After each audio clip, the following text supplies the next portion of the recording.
बोलिए आदिनाथ भगवान की। वर्तमान शासन नायक भगवान महावीर स्वामी की। समय संस्कृति संवर्धक आचार्य देव विद्यासागर जी महाराज की। परम पूज्य प्रमाणिक संत महामना मुनिराज प्रमाण सागर जी महाराज की। परम पूज्य अरह सागर जी महाराज की। परम पूज्य विश्वाक्ष सागर जी महाराज की। अहिंसामयी जैन धर्म की।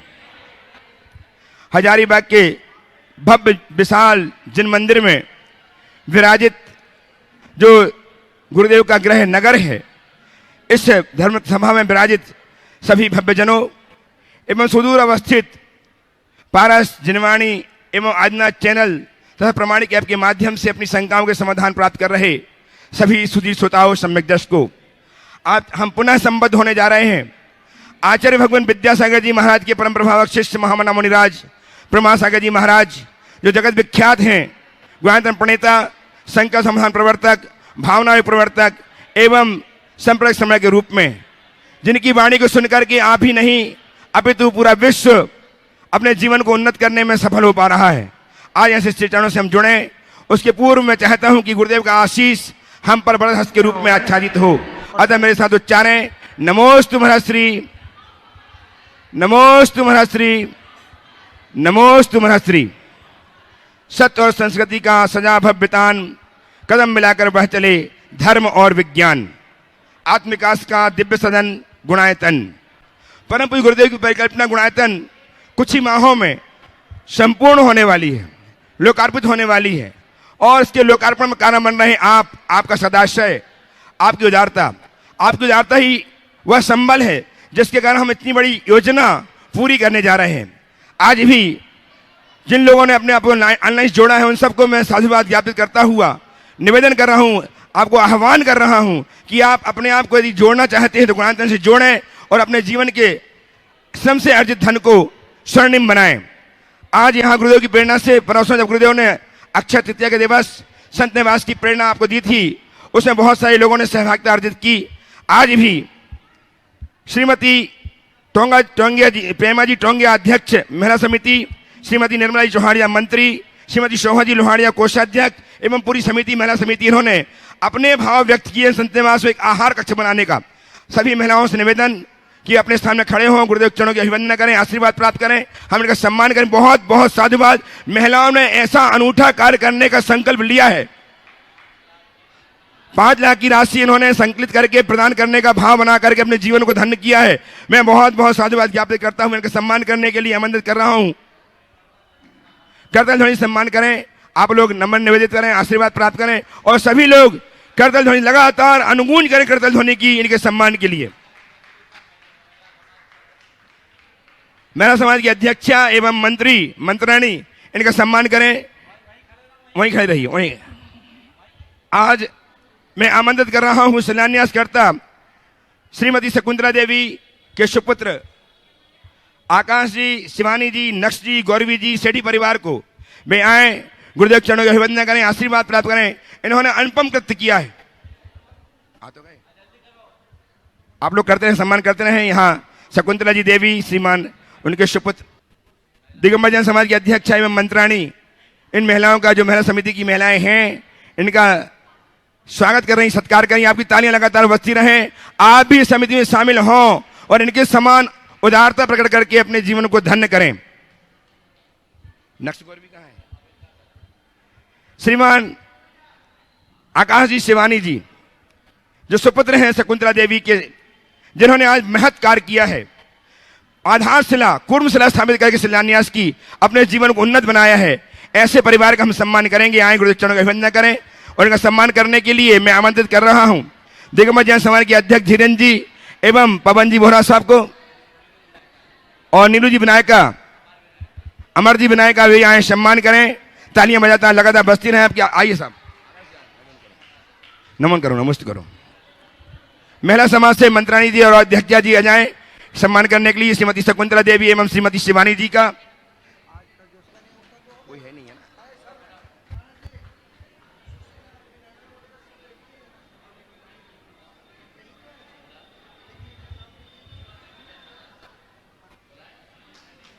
लिया, इनको बुला रहा हूँ, संजय जी नैमित शिष्य बुला रहा हूँ ना मैं उनके।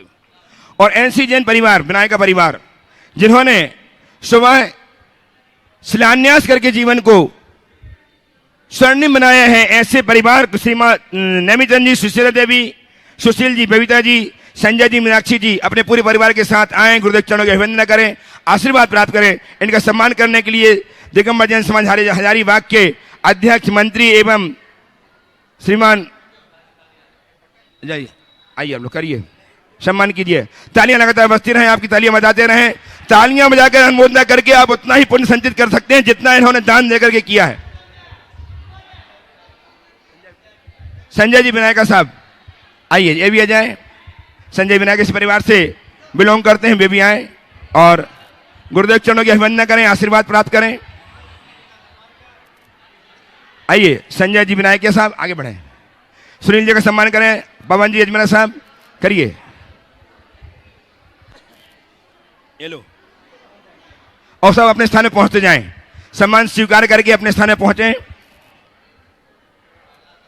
हाँ, पहला सवाल महिला समिति, जिन्होंने 5,11,000 की राशि आहार कक्ष बनाने के लिए प्रदान करके जीवन को धन्य किया है। सभी समिति की महिलाओं से, पदाधिकारियों से निवेदन की एक प्रश्न प्रस्तुत करके समाधान प्राप्त करें। माइक पहुंचाएं। ओम ओम, देखो बैठिए, शांत हो जाएं। हाँ, बहुत सुंदर, बोलो, तुम बोलो। तीनों गुरुदेव के चरणों में मेरा भावपूर्वक नमोस्तु गुरुदेव, नमोस्तु गुरुदेव, नमोस्तु गुरुदेव। जब गुरुवर को देखा धीरज मैंने खोया, लिपट गया चरणों से फूट फूट के रोया। जब गुरुवर को देखा धीरज मैंने खोया, लिपट गया चरणों से फूट फूट के रोया। मुस्कुरा के होले होले गुरुवर भक्तों से बोले कि मैं हूँ ना, क्यों चिंता करता है, मेरे होते क्यों रोता है। नमोस्तु गुरुदेव, नमोस्तु गुरुदेव, नमोस्तु। मेरा प्रश्न है गुरुदेव कि ज्ञानी को समझा सकते हम, अज्ञानी को भी समझा सकते हैं, लेकिन जो अभिमानी है उसे हम कैसे समझाएं? मेरा शंका का समाधान करें। बिल्कुल सही कहा है, ज्ञानी और अज्ञानी को समझाया जा सकता है, अभिमानी को समझाना बहुत मुश्किल है। दरअसल ओम बोलो शांतिनाथ भगवान की जय जय। आप बिल्कुल सभा में, भाई पीछे जो भाई लोग बातचीत कर रहे हैं, ओम ऐसा लगे कि मैं हजारीबाग में हूं, है ना। शांति, अब आप लोग शांत हो जाएं। जय बोलो शांतिनाथ भगवान की जय। बात आपने बिल्कुल सही कही, ज्ञानी और अज्ञानी को समझाया जा सकता, अभिमानी को नहीं। अभिमानी को कैसे समझाएं? समझाया उसे ही जा सकता है जो समझने को तैयार हो, और जो समझने को तैयार ना हो उनको समझाना हमारी नादानी। जिज्ञासु को समझाओ, अभिमानी को नहीं। समझ गए? अगर आप ऐसे अभिमानियों को समझाने जाओगे तो कभी नुकसान में पड़ जाओगे, उनसे सुरक्षित दूरी रखो। गुरुदेव महिला समिति ने बहुत अच्छा काम किया है।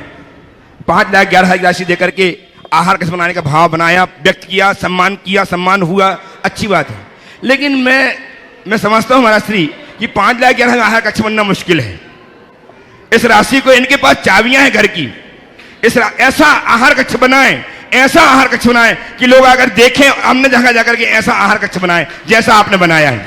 इसमें ये कहो कि 5,11,000 जितनी राशि लगेगी सुंदरतम आहार कक्ष बनाने की, उसमें पूरा कंप्लीट हम बनाएंगे, ये भाव आप व्यक्त करो। ओ बोलिए। देखो ऐसा है, ये महिला समिति है, बाकी काम महिला समाज कर दे। जय जय गुरुदेव, हाँ जय जय गुरुदेव। हाँ हाँ, वो अलग से हो जाएगा कलेक्शन। तो मेरा ये कहना है, बात अच्छी है, मुझे बड़ी प्रसन्नता है कि महिला समिति के कुछ पदाधिकारी खुद पहल करके मेरे पास आई, अपनी भावना व्यक्त की और ये यहाँ तक पहुँच गई। लेकिन मैं ये कहूँगा पूरी समाज उनको साथ दे और आहार कक्ष तो महिलाओं की ही आवश्यकता है, उसे भव्याति भव्य स्वरूप प्रदान करे, समझ गए? और वो उसमें कोई कसर नहीं बचनी चाहिए। शंका समाधान के बाद इसकी बात होगी, आगे चलो, हो जाएगा, उससे बड़ा हो जाए। यहाँ की महिला समाज तो पूरा संत निवास बनाने में समर्थ है। क्या है ये? तो बहुत छोटी सी चीज़ है। हाँ, आपको पता है इस मंदिर का पट किसने खोला है? महिलाओं ने। महिलाओं ने नहीं, हजारीबाग की बहन बेटियों ने। अच्छा, ये इतिहास है। वाह। और अच्छी राशि न्यौछावर करके, तो ये लोग समर्थ हैं। अभी शंका समाधान होने दो, हो जाएगा। चलो, इस नगर में बहुत सारी प्रतिभाएं हैं बच्चों के गुरुदेव रूप के में। चरणों में एक नमोस्तु सवाल। नमोस्तु नमोस्तु। मार्ग में चलते समय यदि कोई बोलने वाला मिल जाए तो रास्ता सरल हो जाता है, और यदि रास्ता बताने वाला मिल जाए तो रास्ता जल्दी कट जाता है। गुरुदेव मोक्ष मार्ग के ऐसे ही साथी हैं और दिशा निर्देशक हैं। नमोस्तु गुरुदेव, नमोस्तु गुरुदेव, नमोस्तु। बहुत बढ़िया, हो गया। गुरुदेव, हाँ, मेरा प्रश्न है कि हम महिलाएं आगे भी हर समय धार्मिक सामाजिक क्षेत्र में क्या कार्य करते रहें जिससे हमारा नैतिक स्तर ऊंचा हो? मैं तो इतना कहता हूँ, सच्चे देव शास्त्र और गुरु से जुड़े रहो, उन्हें आदर्श बनाकर प्रेरणा पाते रहो, सब अपने आप प्रशस्त होता जाएगा। नमोस्तु गुरुदेव, नमोस्तु गुरुदेव, नमोस्तु। जयकारा गुरुदेव का। हजारीबाग के ओ बस दो ही नगर में। आज 1 मिनट रुको। आज के इस सत्र में पहली प्राथमिकता युवाओं की। आज यहाँ मैं उन बच्चों को बुलाऊंगा जो यहाँ प्रतिभा के रूप में विकसित हो रहे हैं, और वे युवा जो आज गुरुदेव के श्री चरण में बैठ करके जिनने बहुत सारी योजनाएं बनाई, आज अपनी जिज्ञासाएं, अपने प्रश्न लेकर के गुरुदेव के समक्ष प्रस्तुत होंगे। सुश्री आशिता विनायका उपस्थित हों, तैयार हैं पहल विनायका। 4 बच्चे हैं जो इनकी प्रतिभा हम देखेंगे आज। सीखता करो बेटा, जल्दी बोलो, बोलिए, जल्दी से बोलो। आशिता, पहल, तीनों ख्याति तैयार रहेंगे। तीनों मुनिराजों के चरणों में मैं बारंबार नमोस्तु नमोस्तु नमोस्तु। मुनि श्री, मेरा पढ़ने में बिल्कुल भी मन नहीं लगता है, इसी कारण मेरी मम्मी मुझ पे बहुत गुस्सा करती है और मेरी जीजी पढ़ने में बहुत तेज है। मम्मी उससे मेरा कंपैरिजन करती है। तो क्या करूं? एक ही काम करो कि पढ़ने के लिए मैं क्या करूं? पढ़ने में मन लगा लो, ताकि मम्मी आज तुम्हारी दीदी से कंपैरिजन कर रही हैं, कल तुमसे कंपैरिजन होने लगे। देखो, बहुत अच्छा सवाल है। 2 बातें मैं कहूँगा, पहले इस बच्चों के लिए और बाद में उनके माँ बाप के लिए। बच्चों से मैं कहूँगा, मन लगाने से लगता, अपने आप नहीं लगता। ठान लो मुझे पढ़ना है तो अपने आप मन लगेगा। संकल्प लो कि इतना काम मुझे करना ही है, और खुद से पढ़ना है, किसी के कहने से नहीं पढ़ना। इतना सोच लोगे तो मन लगने लगेगा। और बच्चों के अभिभावकों, पेरेंट्स से मैं कहूँगा कि बच्चों को पढ़ने के लिए प्रेरित करो, पर उसका किसी से कंपैरिजन मत करो। उससे अभिमान और हीनता दोनों प्रकार की ग्रंथियाँ प्रकट होती। हर बच्चे के अंदर उसकी जो नैसर्गिक प्रतिभा है उसको उभारने दो, और पढ़ाई के नाम पर उनके नंबर को ही सबसे ज़्यादा फोकस मत करो। मार्क्स मत देखो, उसकी रुचि देखो, उसकी प्रवृत्ति देखो, उसकी भावनाएं देखो। यदि ये काम आप करेंगे तो सब बातें अपने आप प्रशस्त हो। चलो उपस्थितों पहल विनायक तैयार रहें ख्याति पाटौदी। नमोस्तु गुरुदेव, सीता जी। नमोस्तु गुरुदेव, नमोस्तु गुरुदेव। मुनिश्री, मेरा प्रश्न ये है कि हम सब आजकल चौके में काम करने के लिए पैसे से आदमी बुलाते हैं तथा अपने जान पहचान वालों को भी काम के लिए बुला लेते हैं, तो क्या सबको एक ही बराबर पुण्य लगता है? यदि नहीं तो किसको कितना पुण्य मिलता है? देखो, चौके में जो चौके लगते हैं, साधुजन आने के बाद लोग चौका लगाते हैं। महाराज के लिए अगर केवल महाराज का आहार हो तो मुझे लगता है किसी को बुलाने की ज़रूरत ना पड़े। एक जन के लिए 2-4 रोटियां और बनाने में कोई दिक्कत नहीं है।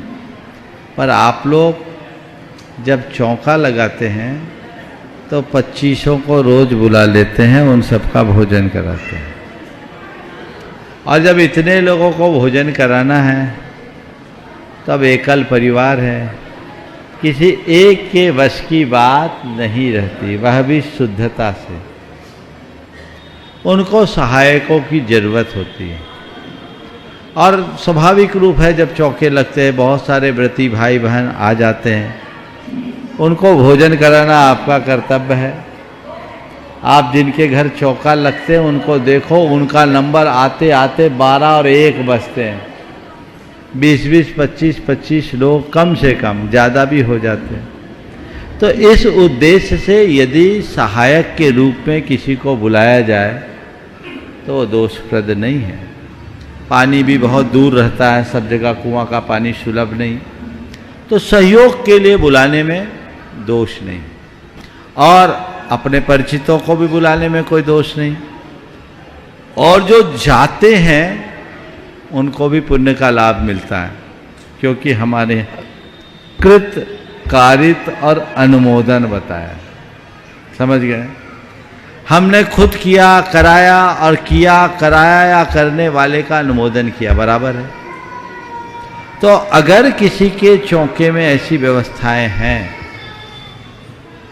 आप स्वयं प्रत्यक्ष रूप से नहीं कर पा रहे हो, खुद अपने घर में अनुकूलता नहीं है, किसी के यहाँ है और वो आमंत्रित कर रहा है, आप उनको सहयोग दे रहे हो, तो ये आपके खाते में पुण्य की वृद्धि करेगा। कदाचित नहीं बुलाया लेकिन आप अपने पास बैठे बैठे उसका अनुमोदन भी करते हो, तो ये भी महान पुण्य का कारण बनता है। इसलिए ऐसे कार्यों के प्रति उत्साहित बने रहना चाहिए। उपस्थित हो सुश्री ख्याति पाटौदी और तैयार रहेंगे सुश्री जिनीशा रिद्धि अपनी दादी। नमोस्तु महाराज श्री, नमोस्तु नमोस्तु नमोस्तु। मेरा प्रश्न ये है कि धर्म क्या है और धर्म को कैसे करना चाहिए? आज सुबह का प्रवचन सुन लो, सब बता दें, पर तुम्हारे पास उतना समय नहीं होगा। पर मैं तुम जैसी बच्ची को इतना ही कहूँगा, धर्म क्या है जहाँ अधर्म नहीं है। अधर्म नहीं करना ही तुम लोगों का धर्म है। समझ गए ना? चलो आ जाए, जल्दी से जाए जनीशा एवं रिद्धि अपनी दादी मधु जी के साथ। और तैयार रहें श्री अरहंत जी बड़जात्या हजारीबाग युवा वर्ग से। अरहंत जी बड़जा तैयार रहेंगे। नमोस्तु महाराज जी, नमोस्तु महाराज जी। मेरा यह प्रश्न है कि पढ़ाई ज़्यादा ज़रूरी है या फिर धर्म? जैसे आज हम आ नहीं दे पाए, स्कूल चले गए, तो इसमें ज़्यादा ज़रूरी क्या था? ये सवाल तुम मुझसे करने की जगह अपनी मम्मी से करती तो ज़्यादा अच्छा है ना। अपनी मम्मी से पूछो मेरे लिए क्या ज़्यादा जरूरी। एक सवाल करता हूँ, तुम 30 दिन स्कूल जाती क्या? कभी स्कूल ऑफ नहीं करती? बोलो। करते हैं। कब करती? कहीं बाहर जाना होता है तब? हाँ। कभी बीमार पड़ जाते हैं तब? तो जब बाहर जाना होता है तो बाहर जाना जरूरी होता है कि पढ़ाई? ये सवाल क्यों नहीं होता? ऐसे ही जब कभी ऐसा मंगल निमित्त आए तो माँ बाप को चाहिए बच्चों को थोड़ी सी सुविधा दे ताकि उनके संस्कार जमे। एक आध दिन में क्या फर्क पड़ जाएगा, आजकल के बच्चे तो सब कवर कर लेते हैं। आज वो बिटिया उसके घर आहार हुआ, बड़ी मायूस हो गई, मैं स्कूल चले गई, आहार देने से वंचित रह गई। ये कब सीखेंगे, कब देंगे? चलो कोई बात नहीं, अब अपने घर में नहीं दे पाई कोई बात नहीं, आने वाले रविवार को जहां महाराज होंगे वहां आके दे लेना, ठीक है ना। चलो आइए श्रीमान अरहंत जी भाई आत्या साहब हजारीबाग से तैयार हैं। बिपिन जी छावड़ा हजारीबाग से अपने स्थान में खड़े हो जाएं, सीखता करें। नमोस्तु महाराज जी, नमोस्तु महाराज जी। मेरी शंका ये है कि समटाइम्स ऐसा होता है कि कुछ इवेंट्स या फिर कुछ ट्रेनिंग प्रोग्राम्स के लिए हमें बाहर जाना पड़ता है, तो होता क्या है कि ब्रेकफास्ट और लंच में वो लोग जो मील देते हैं वहाँ पे वेज और नॉन वेज दोनों होता है। और अगर हम ऑर्गेनाइजर से बात करें तो उनका कहना होता है कि हमारा किचन जो है अलग है, तो उस सिचुएशन में हम क्या करें, कृपया मार्गदर्शन करें। देखिए, कभी भी ऐसे स्थानों पे जाए तो हम अपनी प्राथमिकता को सुनिश्चित रखें। अगर हम पक्के रहेंगे तो सब काम अपना होगा। मेरे पास डॉक्टर वेद प्रताप वैदिक आए, उन्होंने एक शंका समाधान का पूरा सेशन किया। उन्होंने एक दिन अपनी चर्चा में मुझसे कहा, वो देश विदेश घूमते हैं, भारत के एक बड़े हस्ताक्षर है, स्तंभ है, अरब देशों में गए, वो शाकाहारी। जब उनके भोजन की बात आई, उनके साथ खाने वाले बात आई, तो उन्होंने कहा मैं शाकाहारी हूँ और शाकाहारियों के बीच ही भोजन पसंद करता हूँ। आप सुनकर ताज्जुब करोगे, उनसे वो अरब का शेख प्रभावित हुआ और कहा ठीक है, तो आपके लिए हम भी पूरी तरह शाकाहारी भोजन करेंगे। हम समझौता नहीं करें, यही तो परीक्षा की घड़ी है। हम कहीं जाएं, ऐसे मौके आए, अपनी पहचान बनाएं, उनसे अत्यंत विनम्रता से कह दे कि हम मीटिंग अटेंड करेंगे, सब कुछ करेंगे, पर आपके इस भोजन में सहभागी नहीं बनेंगे। यदि ऐसी सोच बना ले तो सब ठीक हो जाएगा। मेरे संपर्क में बहुत सारे युवक हैं, युवतियां हैं, जो मल्टीनेशनल कंपनीज में शीर्ष पदों पर कार्यरत हैं, पर वे लोग इन सब चीज़ों से दूर रहते हैं। समझिए, वर्ल्ड क्लास लेवल के लोग जिनको हर सप्ताह भारत से बाहर जाना होता है, वो लोग भी कभी ऐसी चीज़ों के साथ भोजन नहीं करते और उनका रास्ता निकल जाता है। समझ गए? इसलिए पक्के बनो और अपनी पहचान बनाओ। मैं एक बात कहूँगा, दूसरों के साथ दूसरे जैसे बन जाने में तुम्हारी कोई उपलब्धि नहीं है, पर दूसरों के मध्य यदि तुम अपनी ओरिजिनलिटी को कायम रखोगे तो तुम्हारे उन पर अमिट छाप पड़ेगी। इस बात को ध्यान रखो। नमोस्तु महाराज। आइए श्रीमान विपिन जी छावड़ा साहब हजारीबाग से और तत्पर हैं सिद्धार्थ जी अजमेरा। तीनों महाराज जी के चरणों में मेरा नमोस्तु नमोस्तु नमोस्तु। महाराज श्री, एक तो मेरी जिज्ञासा है और एक समस्या है जिसके लिए आप उसका निर्देश दें। महाराज श्री, जिज्ञासा ऐसी है कि जैन धर्म में, हमारे जैन धर्म में 5 परमेष्टि और उनके जो आयतन है, माने 9 देवताओं की पूजन विधान की परंपरा है, और जो नीचे के जो जितने साधक हैं उनके लिए यथा योग्य विनय की बात कही गई है। परंतु इन परंपराओं का जहाँ निर्वहन होता है, वो हमारा घर जो परिवार है, वहाँ पर भी एक कुल परंपरा चलती है। तो यहाँ पर माता पिता के लिए तो आता है कि वहाँ पे उनका विनय करना, लेकिन इसके बाद जो हमारे उनसे दादा दादी या जो हमारे परिवार में जो छोड़ के हमें चले गए, उनके लिए क्या हम कुछ करते हैं तो क्या ये मिथ्यात्व इसको माना जाएगा, या इसके लिए हमारे जैन धर्म में क्या संविधान बताया गया है? और एक जिज्ञासा, एक माने समस्या ये है कि हम लोग यंग जनरेशन को जोड़ते हैं महाराज जी, तो ये प्रॉब्लम आता है कि जो हमारे बड़े हैं उनका जो स्वभाव होता है, उस स्वभाव के कारण से जो यंग जनरेशन है वो जुड़ नहीं पाते हैं, वो झिझक जो होता है वो हटता नहीं, और वो हम लोग जोड़ना चाहते हैं महाराज जी, और वो वहाँ से फिर मने भटक जाते हैं। तो महाराज जी इस दिशा में आप अपना मार्गदर्शन दें। नमस्ते महाराज जी। देखो, एक की अनुमति थी, 2 कर लिया, ठीक है। पहला सवाल, तुम्हारा जो पहला सवाल है कि हम अपने घर के बड़े बुजुर्गों का आदर सम्मान करें या नहीं। उनका आदर सम्मान कहीं मिथ्यात्व की श्रेणी में तो नहीं आता। 2 चीज़ें देखो, पूजा और अभिवादन दोनों अलग अलग चीज़ें। पूजा पूज्य पुरुषों की होती है। किन की होती है? पूज्य पुरुषों।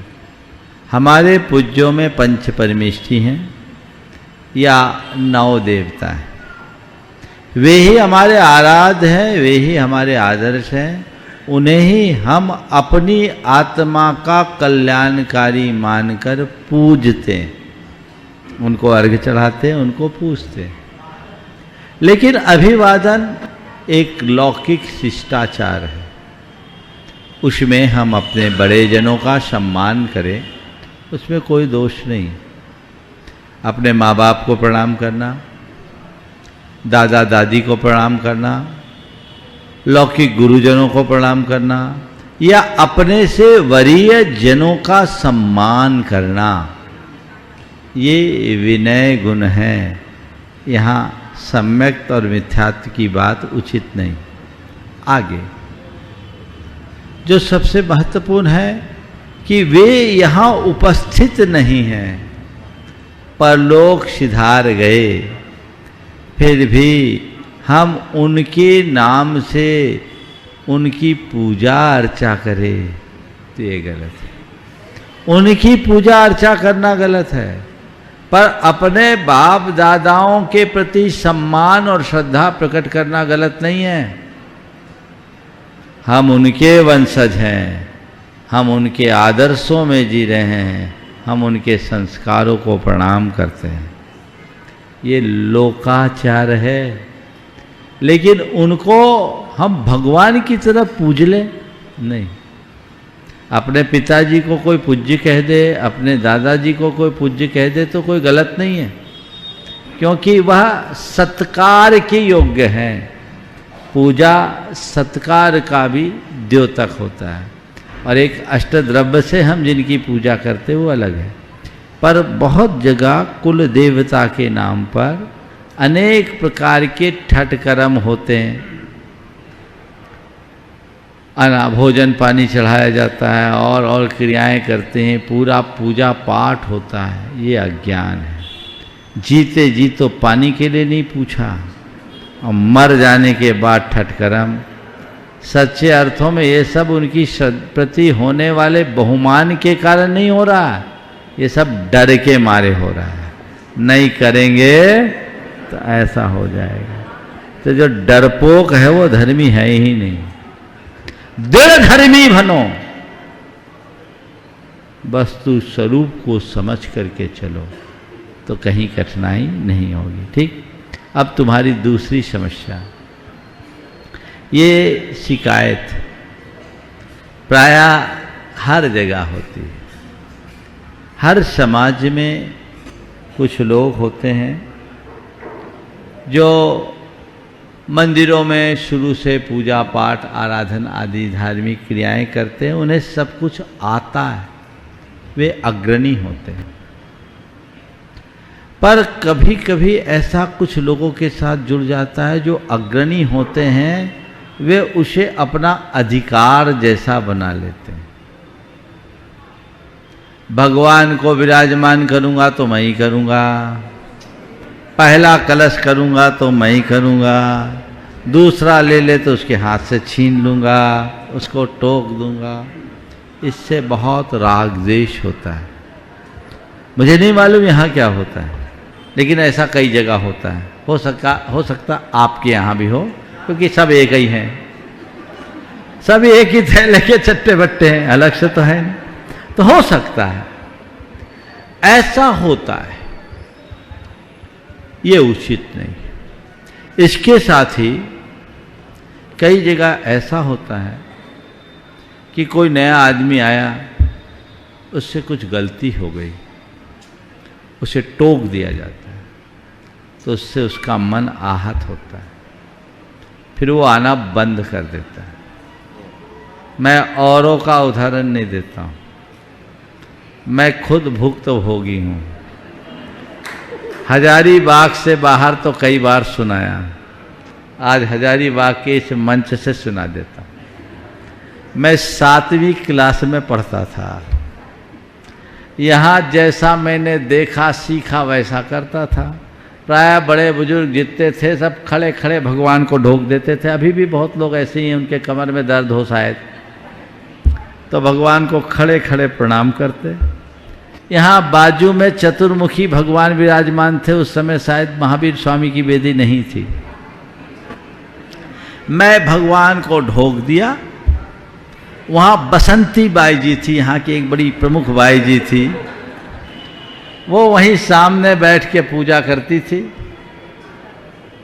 मैं भगवान को खड़े खड़े ढोक दिया। छोटा तो था, नादान, ढोक दिया, बैठ के ढोक नहीं दिया। बाई जी ने जोर से बोला, एक छोरा ढोक दे, ढोक। उनने मुझसे कहा, ए छोरा ढोक दे, ढोक। मैं फुर्र। उसके बाद में कई बरस तक मंदिर नहीं आया। मुझसे कहा जाता था मंदिर जाओ, मैं कहता मैं मंदिर नहीं जाऊंगा, बाई जी डांटती है। तो बाई जी की बात थी, अब मैं भाई जी को बोलना चाहता हूं। कहीं आपके किसी व्यवहार से किसी का धर्म न छूटे, ये हमें ध्यान रखना है। वहां प्रेम और वात्सल्य झलकना चाहिए। कोई नया आदमी आए उसे आगे करो, आओ बेटा तुम आए, बहुत खुशी है, लो तुम करो। उससे कुछ गलती हो जाए तो उस मूवमेंट में एक शब्द मत बोलो। आखिरी में बोलते हो ना, बिन जाने वा जानते रही टूट जो कोई, तुम प्रसादते परम गुरु सो सब, वो तो पूरा हो ही जाएगा। उस मूवमेंट में कुछ मत बोलो। पूजा पूर्ण हो जाए, अकेले में प्यार से बुलाओ, बेटा आज तुम मंदिर आए, मुझे बहुत खुशी हुई, तुम ऐसे ही रोज आया करो। और आज मैं देख रहा था तुमने पूजा तो बहुत अच्छी की, तुम्हारे भाव बहुत सुंदर थे, पर मुझे लगता है कि अभी संस्कृत का उच्चारण तुम नहीं जानते और क्रियाओं का भी तुम्हें ज्ञान नहीं। इसमें दोष तुम्हारा नहीं है, तुम पहले आ नहीं पाए, हम लोग पहले सिखा दिए होते तो ऐसा होता। कोई बात नहीं, तुम थोड़ा कल से 5 मिनट पहले आ जाओ तो मैं तुम्हें सिखा सकता हूँ, ऐसा बोलो, वो आपका कायल हो जाएगा। आप ऐसा कर सकते हो कि नहीं? बोलो, कर सकते हो कि नहीं? बोलो जोर से। करते हो? करते नहीं हो तो आज से तय कर लो। ओम बातचीत फुशर फुशर नहीं। सुनो, अगर ओम, एक दूसरे को मत देखो भैया, तुम लोग टारगेट मत बनाओ। पन्नू लोहारिया, शांति, एक दूसरे को टारगेट मत बनाओ। मैं कह रहा हूं कि ये कोई इरादतन नहीं होता, लोगों की प्रवृत्ति बनती, इससे बचो। और एक सॉल्यूशन मैं और देना चाहता हूं। आज बाप बेटा दुकान में एक साथ नहीं बैठ पाते तो भगवान के पास कैसे बैठेंगे? ये जनरेशन गैप का झगड़ा बड़ा विचित्र है। एक व्यवस्था बना दूं मैं, नई जनरेशन के लिए एक तल्ला फ्रीज कर दो, वहां बूढ़े लोग जाएंगे ही नहीं।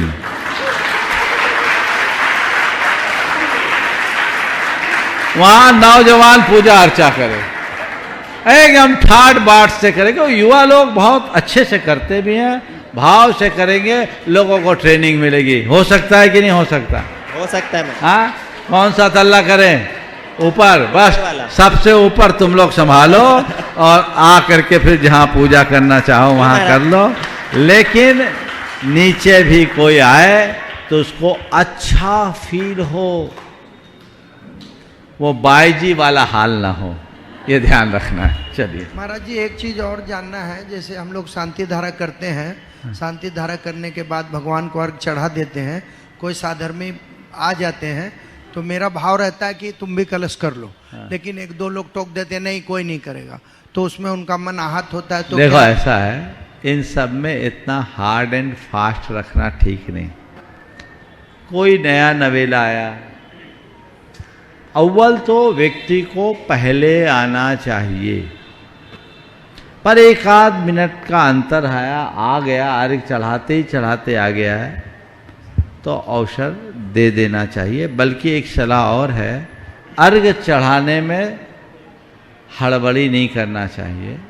अभिषेक करो, 2 मिनट भगवान की आरती कर लो, उसके बाद अर्घ चढ़ाओ, अभिषेक समापन का।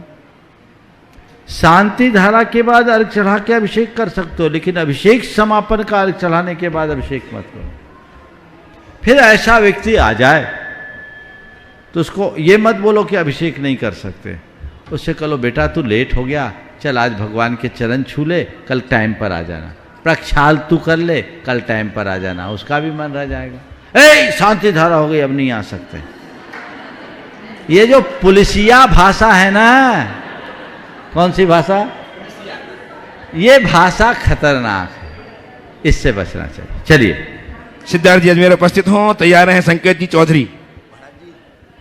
नमोस्तु महाराज श्री, नमोस्तु नमोस्तु। सिद्धार्थ जी अजमेर। हाँ महाराज श्री, मेरा प्रश्न या मेरी समस्या आप ये कह लो कि आजकल हम युवाओं के बीच में एक प्रॉब्लम बहुत ट्रेंडिंग है, उसको बोलते हैं FOMO, fear of missing out, FOMO, FOMO। तो जब हम अपने किसी संकल्प में अड़िग रहते हैं कि अच्छा हम कहीं नॉनवेज बन रहा है तो हम वहाँ नहीं खाएंगे, या कहीं पे कुछ और अभक्त चीज़ें हो रही हैं तो हम वहाँ उस पार्टी में नहीं जाएंगे, या ऐसे कई सारी चीज़ें होती है, जिसके वजह से क्या होता है कि लोग हमें फिर इग्नोर करना चालू करते हैं, हमें छोड़ना चालू करते हैं कि यार ये तो ये करेगा नहीं, इसको छोड़ दो, ये वहाँ जाएगा नहीं, जाके करेगा क्या, इसको रहने दो। तो अक्सर ऐसा होता है कि हम लेफ्ट आउट फील करने लगते हैं और फिर हम ये सोचने लगते हैं कि अच्छा वहाँ क्या चल रहा होगा, क्या हो रहा होगा।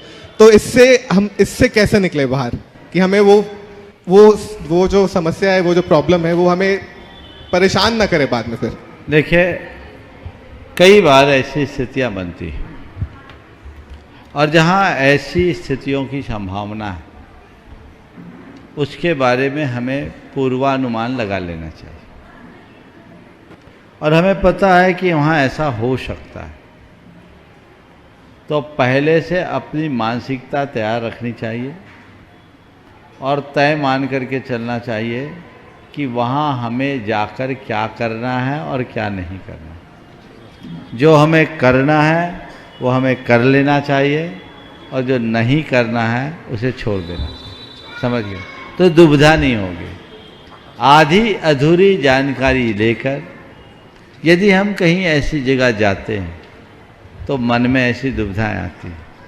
पूरी जानकारी है, हमको पता है ये चीज़ें ऐसी होगी, वो मेरे अनुकूल नहीं है, तो या तो हम जाएं ही ना, और अगर जाना जरूरी है तो प्रतिज्ञाबद्ध होकर के जाएं कि हमें उसमें सम्मिलित नहीं होना, हमें उसमें सहभागी नहीं बनना। बहुत सारे लोगों के प्रोफेशन में भी ऐसा हो। मैं समझता हूँ तुम जैसे युवा, जैसा तुम्हारा प्रोफेशन है, तुम्हारे सामने इस तरह की समस्याएं ज़्यादा आती होगी। तो हम अपने प्रोफेशन को प्रोफेशन के नज़रिए से देखें, अपना काम करें और निकल आए। अगले को जो करना वो जाने, मेरा ना कृत है, ना कारित है, ना अनुमोदन है। समझ गए? अब मान लो किसी की किराने की दुकान है उसके घर से कोई दुकान से कोई तेल मसाला लेके जाए और मीट पकाए, तो उसका दोषी वो क्या किराना वाला होगा? बोलो, वो दोषी होगा क्या? भैया उसने मीट पकाने के लिए थोड़ी दिया है, उसने तो मसाला दिया है। हाँ, अगर वो तुमको ये बोल करके लेता है कि मुझे मीट पकाने का मसाला दो, मीट मसाला दो, तो मत देना, ये माल ही मत बेचना, तो तुम अनुमोदक हो गए। इसी तरह किसी इवेंट में तुम जा रहे हो, वहाँ मान लीजिए ऐसा काम है जो हमारी मर्यादा अनुरूप नहीं है, हमारे धर्म के अनुरूप नहीं है, और वहाँ तुम्हें जाना है, तुम्हारा प्रोफेशन है, तुम जाओ, बाकी बातों से कोई मतलब नहीं, अपना काम किए खिसक गए। तो मन में दुविधा नहीं होगी, अंदर स्पष्टता होनी चाहिए। अंदर से अगर हम अस्पष्ट होंगे तो ऐसी दुविधा जरूर। उपस्थित हो संकट जी चौधरी और तैयार हैं आज के शिलान्यासकर्ता श्रीमती शकुंतला देवी के सुपुत्र आकाश जी, शिवानी जी, नक्श जी, गौरवी सेठी परिवार तैयार रहेंगे। नमोस्तु गुरुदेव, नमोस्तु गुरुदेव, नमोस्तु गुरुदेव। महाराज श्री, इंग्लिश में एक प्रोवर्ब है, be a good person but no need to prove it. English में एक प्रोवर्ब है, be a good person but no need to prove it. But आज के जनरेशन में हम लोगों के साथ भी और सबके साथ ऐसा होता है कि हम अच्छा बनना तो चाहते हैं, अच्छा करने की कोशिश तो करते हैं, लेकिन उसको प्रूफ करने में ज्यादा लग जाते हैं। तो क्या ऐसा बार बार इसको प्रूफ करना कोई जरूरी है क्या? और देखो, बी ए गुड पर्सन बिल्कुल सही है, no need to prove it ये बिल्कुल सही है। और जो एक गुड पर्सन होता है, जो अच्छा बन जाता है ना, उसे अपने आप को अच्छा साबित करने की जरूरत ही नहीं पड़ती। अच्छा साबित करने का प्रयास कौन करता है? वो नहीं जो अच्छा बना है, अपितु वह जो अच्छा दिखना चाहता है। जो अच्छा दिखना चाहेगा, मैं अच्छा दिखूं, लोगों में मेरी इमेज अच्छी हो, इस सोच वाले लोग अपने आप को अच्छा दिखाने के लिए पूरी ताकत लगा देंगे, वो उसको प्रूव करेंगे। हो सकता है कुछ अर्थों में सफल भी हो जाए, लेकिन जो ऑलरेडी अच्छे हैं उन्हें इसकी कोई जरूरत नहीं। समझ गए? इसलिए be a good person, no need to prove it. नमोस्तु गुरुदेव। उपस्थित हो आज के शिलान्यासकर्ता प्रमुख शिलान्यासकर्ता श्रीमान आकाश जी, IRS दिगंबर जन समाज के गौरव, अपनी मातुश्री शकुंतला देवी एवं परिवार के साथ। और तैयार हैं श्रीमती चंद्रकला जी पाटनी, मंत्री गुणायतन, ट्रस्टी गुणायतन रांची। नमोस्तु महाराष्ट्री। मैं क्वेश्चन तो नहीं है, लेकिन मैं चाहता हूं कि इस मंच के द्वारा आप जैसे हजारीबाग जैन समाज या इस झारखंड में जो युवा पीढ़ी हैं उनको एक मार्गदर्शन ये दे कि बहुत बार क्या होता है कि हजारीबाग में भी मैंने देखा है कि पढ़ाई में काफ़ी अच्छे हैं स्टूडेंट, और मैं उनको UPSC के लिए या सिविल सर्विस या एडमिनिस्ट्रेटिव लाइन के लिए मोटिवेट करता हूँ, लेकिन वो क्या होता है कि प्राइवेट सेक्टर और जैसी मतलब प्राइवेट सेक्टर की सैलरीज को देखते हुए या पेरेंट्स यहाँ के तुरंत घबरा जाते हैं कि नहीं इतना समय नहीं, पेशेंस नहीं है, और तुरंत मतलब ल्यूक्रेटिव ऑफर्स की तरफ चले जाते हैं। तो मैं ये चीज़ MP और राजस्थान में जैसे हमने देखा, अब आज के दिन में वहाँ सभी डिस्ट्रिक्ट में एक मतलब जैन पदाधिकारी है जिससे अपनी समाज का काफ़ी गौरव बढ़ा है। तो मैं चाहता हूँ कि झारखंड और बिहार ये सब एरिया जहाँ पर आज सम्मेद शिखर है, मुनि हमारे इतने हैं, तो यहाँ के बच्चों को आप ये मंच के द्वारा एटलीस्ट बहुत अच्छा प्रस्ताव रखा है आपने। मैं तो ये कहता हूँ हर प्रतिभावान युवक और युवती को सिविल सर्विसेज में जाने की तैयारी करनी चाहिए, कोशिश करनी चाहिए, खासकर उनके लिए जिनकी व्यावसायिक पृष्ठभूमि अच्छी है। इस मानसिकता के साथ सिविल सर्विस की तैयारी करें कि पूरी ताकत से सिविल सर्विस में जाऊंगा, नहीं है तो अपने बाबूजी की गद्दी संभालूंगा। टेंशन क्या है? 3-4 साल मेहनत करें। अभी तुम्हारे यहाँ एक आकाश है, कल दूसरा और तीसरा आकाश भी प्रकट हो सकता है। अभी एक युवा आपके यहाँ का, क्या नाम उसका, बोहरा आज आया था ना, संकल्प बोहरा। अभी झारखंड की पीएससी को निकाला, इंटरव्यू के लिए जा रहा है। पिछले कुछ वर्षों में झारखंड बिहार से कुछ युवक निकले हैं, सिलेक्ट हुए हैं, ये अच्छी बात। संख्या यहाँ बहुत कम है, इसलिए अन्य राज्यों की तुलना में यहाँ उतने लोग नहीं निकल पाते, लेकिन आवश्यकता यहाँ अधिक है। इसलिए मैं चाहूँगा कि झारखंड के लोग तो आगे आए ही, अन्य प्रदेशों के लोग भी आगे, जिनकी व्यावसायिक पृष्ठभूमि कमजोर है और जिनका बौद्धिक स्तर एवरेज है, मैं उनसे ये सलाह नहीं दूंगा कि वो इसमें अपना समय गंवाएं, क्योंकि इसका असर उनके परिवार की अर्थव्यवस्था पर पड़ता है और बहुत सारे बच्चे फिर फ्रस्ट्रेशन के भी शिकार हो जाते हैं। तो उनसे बचना चाहिए, अपने आप को बचाना चाहिए, ये दोनों चीज़ें ध्यान में रखना चाहिए। अगर मैं कहूँ कि नहीं, सिविल सर्विस बहुत सारे ऐसे बच्चों को देखा, बच्चों और बच्चियों को भी 60-70% का एवरेज मार्क्स लाने वाले कहते हैं मुझे सिविल सर्विस में जाना है। 2-3 साल माथा फोड़ी करते हैं, प्री तक नहीं निकाल पाते, फिर हार जाते, तो वो उचित नहीं। हाँ, ये बात मैं मानता हूँ कि 60-70% लाने वाला भी सिविल सर्विस में टॉपर बन सकता है, लेकिन वो अपवाद है। अपने बौद्धिक स्तर को पहले आप नापिए, और जिन्हें सिविल सर्विस में जाना है वो बचपन से ही धुन जगा ले कि मुझे सिविल सर्विस में ही जाना है और समाज और देश की सेवा करना है।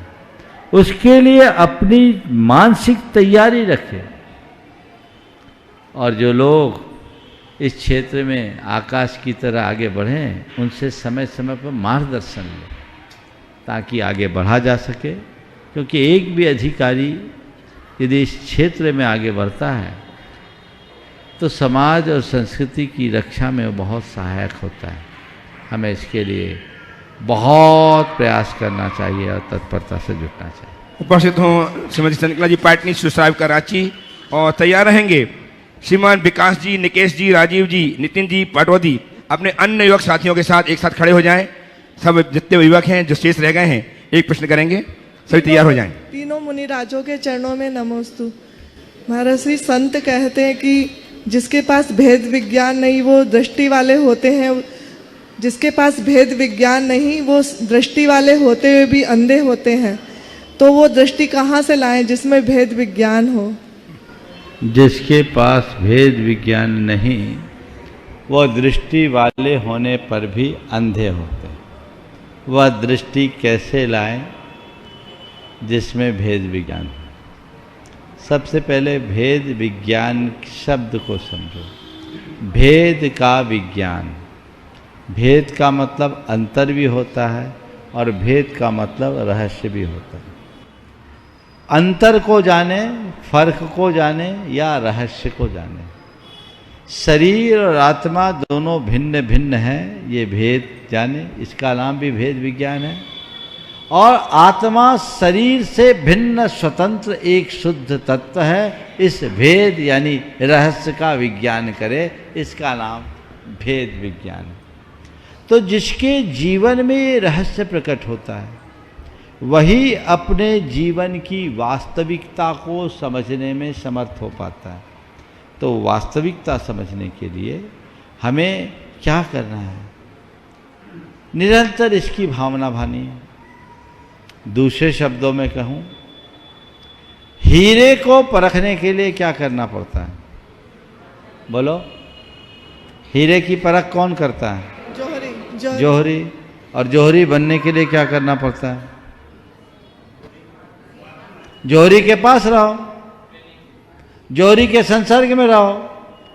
हीरा लो या न लो, आंखें तुम्हारी हीरा को परखने में समर्थ हो जाएगी। भेद विज्ञान चाहते हो तो भेद विज्ञानी संतों के सानिध्य में रहो, उनके संसर्ग में रहते रहते अपने आप अंतर की दृष्टि खुल जाएगी। आइए श्रीमान विकास जी टोंगिया साहब, श्रीमान निकेश जी बिना किया, श्रीमान राजीव जी बिना किया, श्रीमान नितिन जी पाटोदी अन्य युवकों के साथ एक प्रश्न करने के नमोस्तु लिए गुरुदेव। और तैयार रहेंगी सुश्री हनी अजमेरा, सुपुत्री श्रीमान सुनील जी अजमेरा।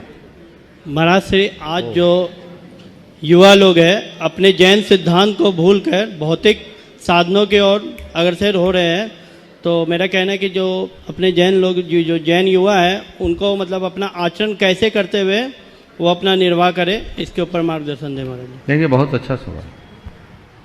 हमारे जैन भाई आज हर क्षेत्र में अग्रणी हो रहे हैं। बहुत सारी बड़ी बड़ी कंपनियों के सिरमौर जैन बने हैं। ये इस युग की एक बड़ी उपलब्धि है। हालांकि जैनियों का इतिहास रहा है, जैन सदैव शीर्ष पर रहे हैं, जब राजतंत्र था तब भी, और आज जब औद्योगिक और तकनीकी विकास का युग है तब भी। लेकिन वहाँ रहते हुए हमें अपनी पहचान को अक्षुण्ण बनाए रखना चाहिए। हमारे सामने दोनों तरह के रूप दिखाई पड़ते हैं। कुछ लोग वे हैं जो शीर्ष पर रह कर के भी अपनी पहचान को बनाए हैं और आदर्श उपस्थित करते हैं, तो कुछ लोग हैं जो अपने आप को आधुनिक बताते हुए सारी मर्यादाओं और सीमाओं का उल्लंघन कर देते हैं। मैं पहले वाले लोगों को ही आदर्श मानता हूँ, बाद वाले लोग अपवाद हैं। मैं सभी जैन भाइयों से कहूँगा कि तुम जैन हो, जैन धर्म के विषय में कुछ कर सको ना कर सको कोई बात नहीं, पर एक संकल्प लो, मैं धर्म ना कर सकूं कोई बात नहीं, पर धर्म विरुद्ध कोई कर्म नहीं करूंगा, यह संकल्प लेता हूं। उससे मेरी पहचान बनेगी। मैं अपनी पहचान को किसी कीमत पर नहीं खोने दूं। ये सोच कर कि ये सब तो चलता है, कतई उचित नहीं है। संक्षेप में जो मैंने बात की उस पर बहुत गंभीरता से ध्यान रखना चाहिए, और खासकर युवाओं के ऊपर इसकी ज़्यादा जिम्मेदारी है। युवा अगर चीज़ों को ठीक से समझकर ठान ले तो वो उनके जीवन में व्यापक बदलाव तो लाता ही है, दूसरों के लिए प्रेरणा का आधार भी बनता है। तो जो भी हमारी आधारभूत बातें हैं उनको हम ध्यान में रखें। हम कुलाचार का पालन करें, अति उत्तम। न कर पाएँ तो कम से कम दुराचार जीवन में न पनपने। इसलिए आज के सत्र को परम पूज्य गुरुदेव के चरणों में नमन अर्पित करते हुए मैं यहाँ पर विराम ले रहा हूँ। बोलिए परम पूज्य आचार्य गुरुवर श्री विद्यासागर जी महाराज की।